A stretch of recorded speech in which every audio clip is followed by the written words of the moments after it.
Fellow Sierra Leoneans, my name is Mohamed Siba, the leader of the NDA party and the 2023 presidential candidate. I secured third place in the June 24, 2023 presidential race. Indeed, I campaigned very hard to earn every vote. Through our shared vision of building a better Sierra Leone, we achieved a third place, the first time since the founding of our party in 1995. I want to express my profound gratitude and sincere appreciation to all those who voted for me. Thank you very much.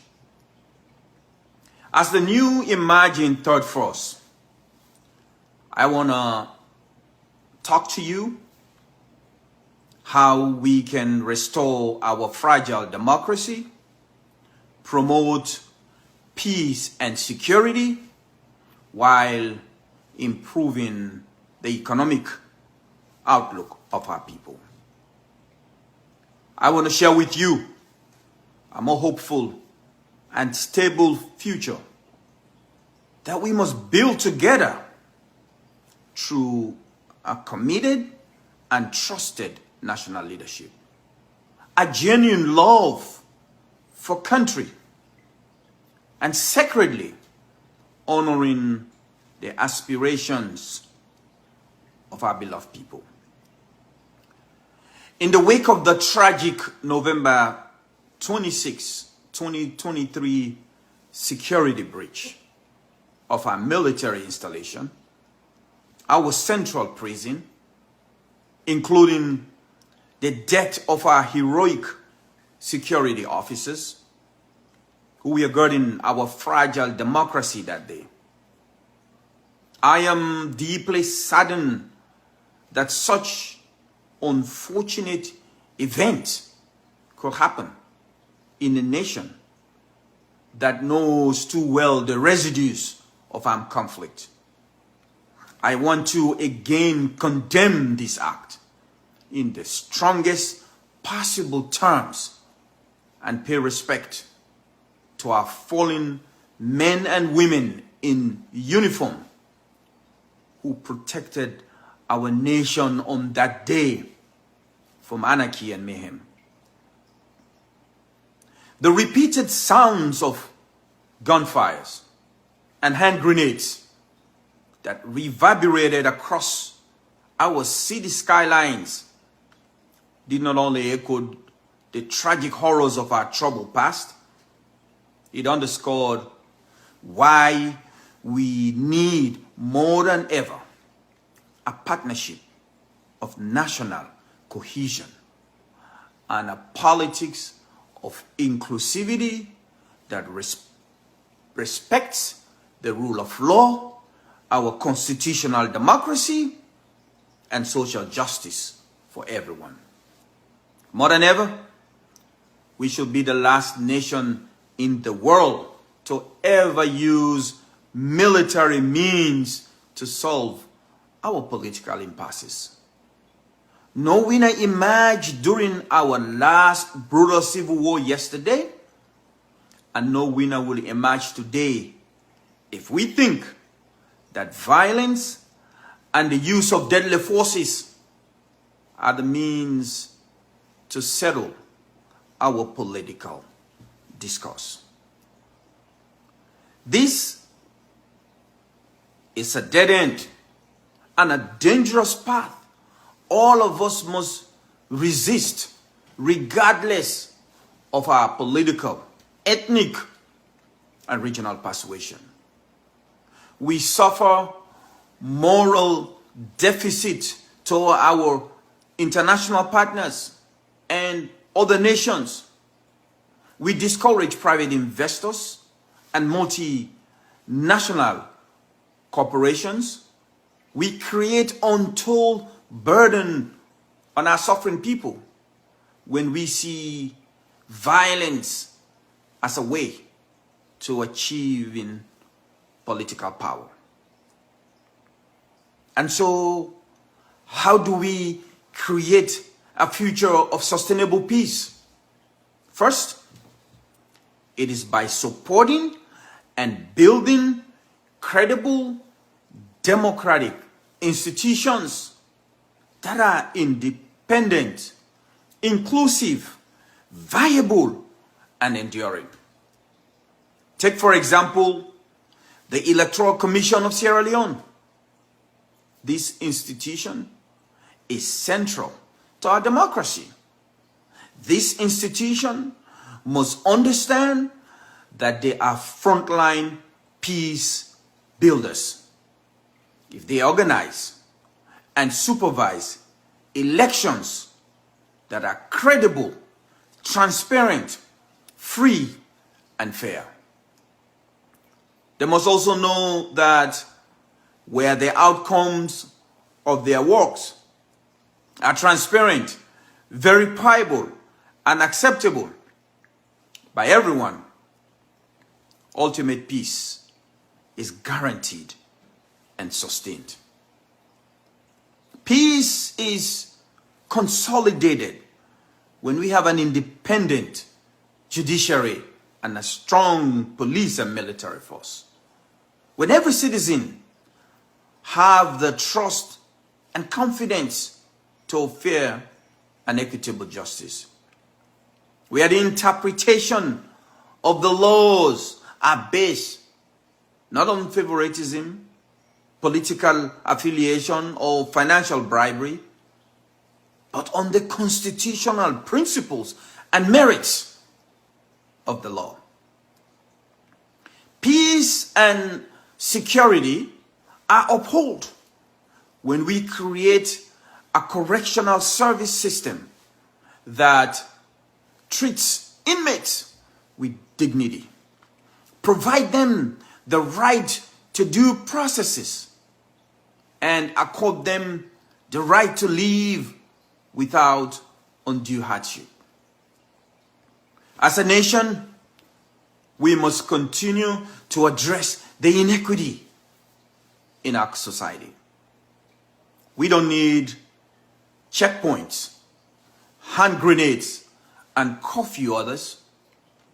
What our people need today is clean drinking water, food on their table, a good school to send their children, and uninterrupted electricity that brings livelihood and comfort, and jobs to support their families. What Sierra Leone needs is a good medical infrastructure that cares for the sick and trade with other countries. The path to a peaceful and stable Sierra Leone hinges on solving the economic outlooks of our citizens. But fellow Sierra Leoneans, we cannot achieve these aspirations if we believe that armed conflict is the way out. A new economy that works to create a new market in our marine resources and creating a tourism industry that brings in exponential revenues for us. A multi-corporate tax revenue that supports national economic growth. A skill-based education in science, computer, and technology that attracts multinational investment. And a court system where both investors and citizens believe can arbitrate their grievances and concerns. That is what Sierra Leone needs right now. We cannot achieve peace if we see government as a stock market to enrich ourselves with the natural resources of our country. Corruption is dangerous to peace because it creates inequities and hardship, which triggers violence and unrest. Civil servants, including politicians, must be accountable and demonstrate a trusted leadership that optimizes the hopes and the great expectations of our citizens. So, what do we do in the wake of these tragic events that have seriously undermined our peace, disrupted our local economy, eroded investor confidence, and created enormous fear in the minds of our people? How do we consolidate and rebuild from the breaches of our military and security installations, removing the checkpoints and restoring constitutional order? If we seriously look at addressing the underlying issues to this build-up and accept the variables that we need to build peace through national cohesion and political inclusion, then we are halfway there. The electoral outcome of 2023 have a direct impact on the action of November 26, 2023. But I don't agree that we should ever solve our problems through military means. That is a dead end. Let us reassess our security setup and correct the lapses and weaknesses that led to the breaching of our military barracks and prison. Create new protocols and structural changes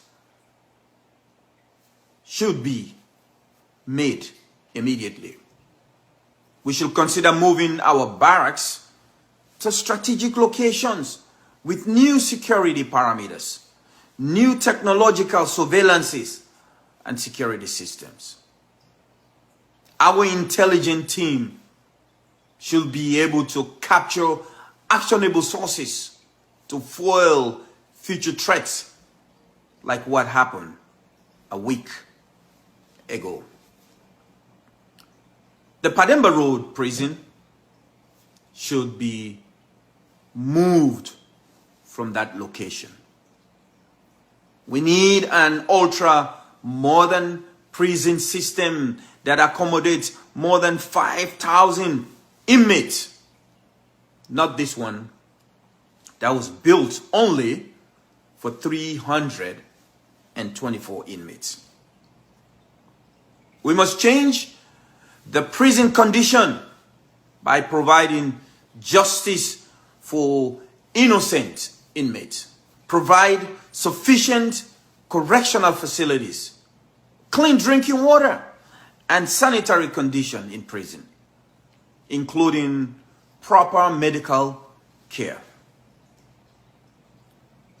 We must have a biometric system and ID profile for every inmate. Now is the time to build a new security surveillance system, train correctional officers on inmates' treatment, and overall prison services. We must not use this tragedy to convict innocent citizens who may not be guilty of what they are accused of. Government should not use this tragedy as an opportunity to go after political enemies. Democracy is injured if we turn a blind eye to justice and the protection of personal liberty and individual freedom.